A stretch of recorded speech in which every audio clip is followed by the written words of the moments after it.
Donc pareil, vue extérieure pour le parcours numéro 2 du permis. Donc même principe, on enlève l'épreuve de la poussette, vas-y. Donc même principe, on doit dépasser entièrement la porte avec la moto. Ne pas dépasser la ligne blanche avec la roue avant, faut que la moto dépasse donc entièrement. Ensuite on remet en marche arrière et on rebéquille. Et c'est la position que vous allez lui mettre qui fera votre départ. Chute de la moto, ça fait 2 pieds. Si on shoot un cône avec la moto, ça fait 2 pieds. Même chose si on dépasse la ligne. Et emmenez là la plaque jusqu'à la ligne. Comme ça, réellement, c'est la roue. Si toutefois, avant qu'on me pose la question, si toutefois la béquille sort de la piste, on s'en fout. Ce qui compte, c'est l'axe de la roue. Enfin, le point de contact de la roue. Ok, donc là, même si la béquille elle était sortie de la piste, c'est bon. Ça te fait 3 pieds. Okay. Ça marche? Au cas où qu'on mette 0 ou 3 pieds, ça fait toujours un A. Si on met un 4e pied, il n'y a pas d'autre erreur sur le parcours, ça fait un B. Et du coup, un B, c'est bon. Ça marche? Allez, go, tu me fais le truc. Donc là, 16 secondes minimum pour faire le parcours.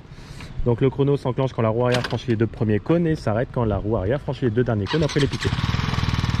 Donc 16 secondes minimum, si on fait entre 14 et 16, ça fait un B. Et toujours le droit à 3 pieds.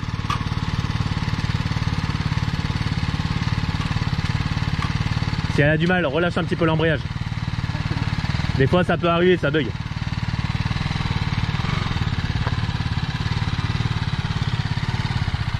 Tac, donc là le chrono s'enclenche.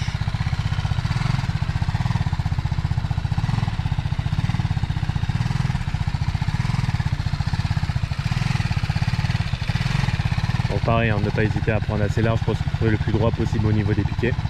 Et le chrono va s'arrêter quand la roue arrière franchit les 2 derniers cônes. Il est à 20 secondes. Tac. Je sais pas si on voit sur la GoPro. Donc là on passe dans l'évitement à l'envers. Ensuite pareil du côté du point blanc, donc entre le point blanc et le cône, même si on est en dehors du point blanc on s'en fout.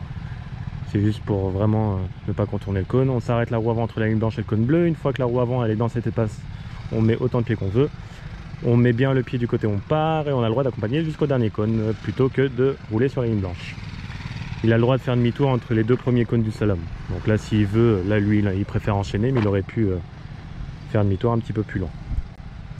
Donc il fait demi-tour de gauche à droite, il revient en 3e jusqu'à la ligne C6, donc il doit être pris à 50 km/h minimum au radar. Donc ne pas hésiter à être un petit peu plus au niveau du compteur. Donc là, première, deuxième, troisième, on tend bien les bras et on freine de l'arrière et de l'avant. Tac, et on freine. On doit avoir un maintien d'allure jusqu'à la ligne. Donc il doit s'arrêter à la ligne C5, c'est là où il y a le passager qui monte. Donc là il était pris pile poil à 50, donc ne pas hésiter à être un petit peu au-dessus. Et la ligne C4, c'est partant humide. Donc là normalement le passager devrait monter derrière, même si pour l'instant il est neutralisé le passager. Il fait demi-tour, toujours prendre assez large pour faire demi-tour. Ça évite de prendre trop large sur le demi-tour après.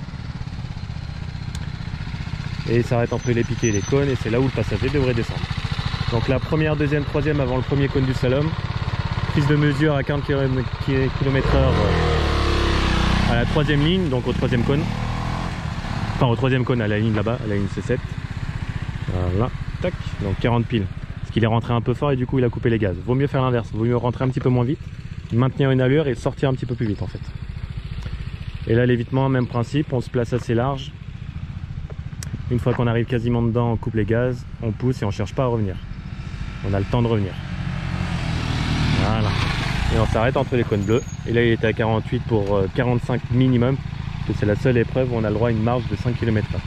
Normalement c'est noté pour 50, mais là voilà, au radar on a le droit à 45.